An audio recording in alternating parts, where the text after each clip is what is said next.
નમસ્કાર વિદ્યાર્થી મિત્રો, મારી યુટ્યુબ ચેનલ સંજય પટેલમાં આપ સૌનું હાર્દિક સ્વાગત છે. મિત્રો, આજના વિડીયોની અંદર આપણે ધોરણ 3 વિષય છે પ્રોજેક્ટ પ્રવૃત્તિ બુક, જેને પ્રોજેક્ટ નંબર 2 કે જેમાં છે મારો પરિવાર, આ પ્રોજેક્ટ પ્રવૃત્તિની સમજૂતી આપણે મેળવવાના છીએ. તેમજ વિદ્યાર્થી મિત્રો, નમૂનારૂપ જવાબો છે તે પણ આપણે આજે જોઈશું. જો તમે મારી ચેનલમાં નવા હોય તો મારી ચેનલને જરૂરથી સબસ્ક્રાઇબ કરો. વિડીયો સારો લાગે તો લાઇક કરો, શેર કરો અને બેલ નોટિફિકેશન ઓન કરો, જેથી મારા આગળના નવા વિડીયો પણ આપને મળતા રહે. તેમજ વિદ્યાર્થી મિત્રો, આ પ્રકરણની આ પ્રોજેક્ટની PDF જોવા માટે પ્લે સ્ટોરમાંથી અમારી એપ્લિકેશન વિશ્વગુરુ STD 1 થી 12 ગુજરાતી ડાઉનલોડ કરી તમારા મોબાઈલમાં ઇન્સ્ટોલ કરો. જે તમે શરૂ કરશો તો તમને આ પ્રકારે જોવા મળશે, જેમાં પ્રોજેક્ટ પ્રવૃત્તિ બુક ધોરણ 3 થી 8 ની અંદર બધા ધોરણ બતાવશે. ધોરણ પસંદ કરશો એટલે તમને પ્રોજેક્ટ પ્રવૃત્તિ બુક બતાવશે, જેમાં તમે પ્રોજેક્ટના નામ આવશે, જેમાં વિડીયો ઉપર તમે ક્લિક કરશો તો તમને વિડીયો જોવા મળશે અને PDF ઉપર તમે ક્લિક કરશો તો તમને PDF જોવા મળશે. તો આશા રાખું છું અમારી એપ્લિકેશન આપ સૌને ગમશે. જરૂર ડાઉનલોડ કરજો, જે એકદમ ફ્રી છે, કોઈ પણ પ્રકારનો ચાર્જ નથી. તો ચાલો મિત્રો, હવે આપણે શરૂ કરીએ પ્રોજેક્ટ 2 મારો પરિવાર.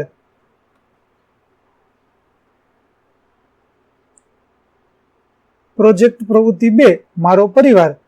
તમે જે ઘરમાં રહો છો તેમાં તમારા માતા પિતા સાથે બીજા કુટુંબીજનો, સગા વહાલા અને સંબંધીઓ રહેતા હશે, અને તમારા પડોશમાં પણ એવા કેટલાક નજીકના સંબંધીઓ રહેતા હશે, જેઓ વાર તહેવારે આવતા જતા હશે.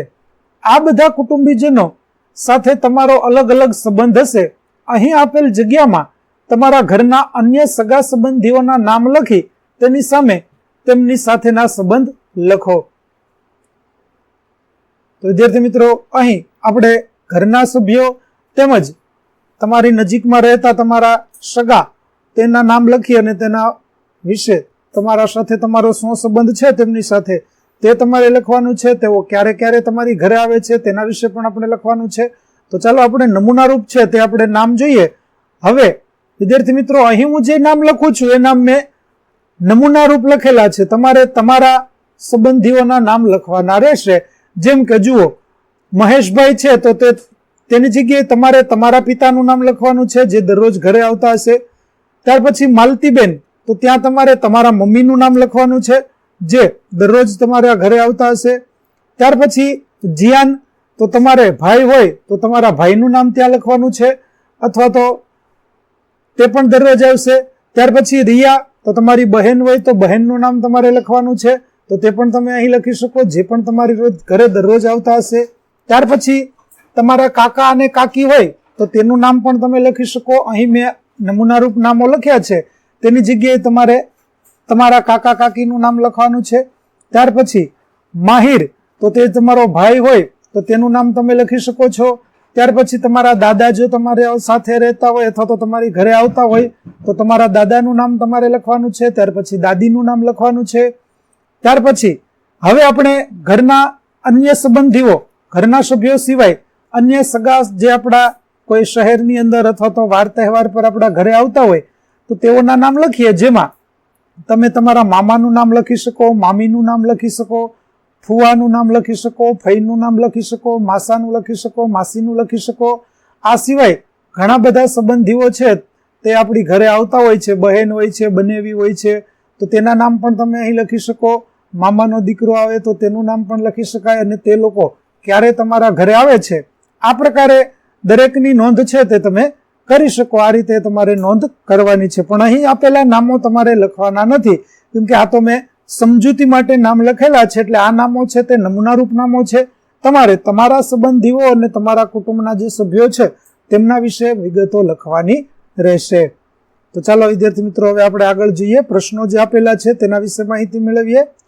પરિવારના આ બધા સભ્યો પૈકી તમને કયા સભ્ય વધુ ગમે છે અને તેનું કારણ આપો. તો પરિવારના જે સભ્યોના તમે નામ લખ્યા તે બધામાંથી તમને સૌથી વધુ જે સભ્ય ગમતું હોય તેના વિશે લખવાનું છે.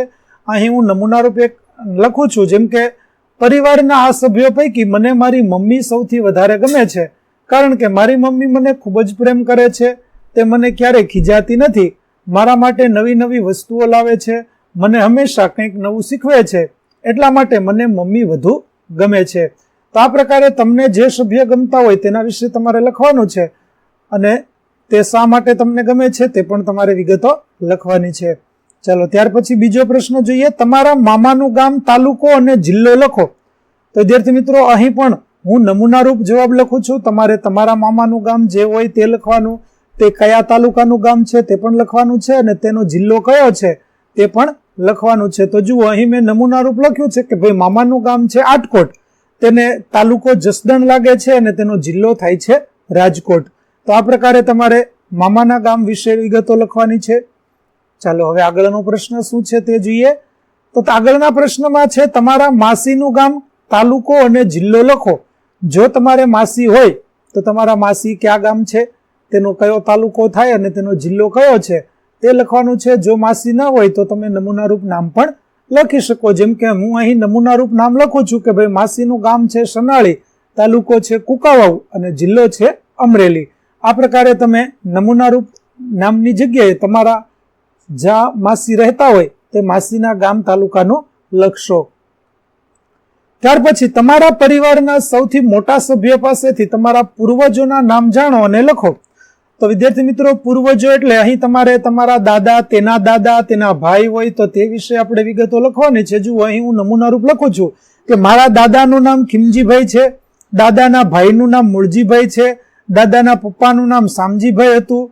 તો આ રીતે મારા દાદીનું નામ વજીબેન હતું. તો આ પ્રકારે તમારે તમારા પૂર્વજોના નામ છે તે લખવાના છે. જે તમે અહીં જોઈ શકો છો તે તમારે તમારા ઘરના વડીલ હોય તેમની પાસેથી જાણકારી મેળવી અને તે વડીલોના નામ પણ લખી શકો. ત્યાર પછીનો પ્રશ્ન છે તમારી મમ્મીના પપ્પાના પપ્પા અને તેમના પણ દાદાના નામ જાણવાનો પ્રયાસ કરો અને નોંધ કરો. તો અહીં વિદ્યાર્થી મિત્રો, તમારે મમ્મીના પપ્પાના પપ્પા એટલે કે તમારા જે નાના હોય તે નાનાના પપ્પા કોણ હતા તેનું નામ લખવાનું છે અને તેના દાદા કોણ હતા તેનું નામ લખવાનું છે. તો જુઓ, અહીં હું નમૂનારૂપ લખું છું કે ભાઈ મારા મમ્મીના પપ્પાના પપ્પાનું નામ ગોરધનભાઈ અને તેમના દાદાનું નામ બેચરભાઈ છે. તો આ રીતે તમારે તમારા નાના અને તેના પપ્પાનું નામ છે તે લખવાનું રહેશે. તો આ પ્રકારે અહીં વિદ્યાર્થી મિત્રો ખાસ યાદ રાખજો, મેં જે જવાબો લખ્યા છે તે નમૂનારૂપ છે, આપણને સમજૂતી મળે એટલા માટે છે. તમારે તમારા પરિવારના સભ્યોમાંથી, તમારા મામા માસીના, તમારા સંબંધીઓમાંથી જવાબો શોધી અને લખવાના છે. તો વિદ્યાર્થી મિત્રો, અહીં આપણી પ્રોજેક્ટ પ્રવૃત્તિ 2 મારો પરિવાર તેની સમજૂતી પૂરી થાય છે. આગળની પ્રવૃત્તિના વિડીયો મેળવવા માટે મારી ચેનલને જરૂરથી સબસ્ક્રાઇબ કરો. તેમજ પીડીએફ જોવા માટે પ્લે સ્ટોરમાંથી અમારી એપ્લિકેશન વિશ્વગુરુ STD1 થી 12 ગુજરાતી ડાઉનલોડ કરો, જેમાં આપને ધોરણ 3 તમામ વિષયના પ્રોજેક્ટ પ્રવૃત્તિ બુકની સમજૂતી મળી રહેશે. તેમજ સ્વાધ્યાયન પોથી અને પાઠના સ્વાધ્યાયના વિડીયો તેમજ પીડીએફો પણ આપ બિલકુલ ફ્રીમાં જોઈ શકશો. તો આશા રાખું છું અમારી એપ્લિકેશન આપને ગમશે. જરૂર ડાઉનલોડ કરજો. ફરી મળીશું નવા વિડીયો સાથે. ત્યાં સુધી આવજો.